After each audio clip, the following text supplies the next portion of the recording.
সাহেব সাবেক পরিসংখ্যান অফিসার জাজিরা উপজেলা তিনি আমাদের মাঝে এসেছেন।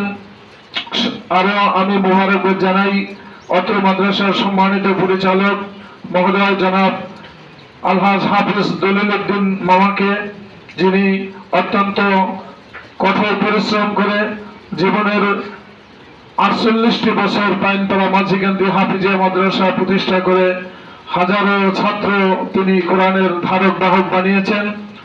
তার ধারাবাহিকতা বজায় রাখার জন্য নিজের বাড়ির ঘাটায় আল্লাহর জন্য অর্থ করে জমি ছেড়ে দিয়েছেন। আমার দাদা বলছেন আমাকে তিনি অত্যন্ত ভালোবাসেন, শ্রদ্ধা করেন। সত্যিই আমি এই পরিবারটাকে মনে করি আমার পরিবার। তাই আমি সেই দাদাকে মোবারকবাদ জানাই। মাঝিকান্দি গেলে আমার দাদার সুনাম সুখ্যাতি ছড়িয়ে আছে, আপনারা গেলে দেখতে পাবেন। তার মুখ থেকে শুনেছেন যে বাবার শেষ মুহূর্তে, মামার শেষ মুহূর্তেটা যেন কোরআনের সাথে স্পর্শ থাকে।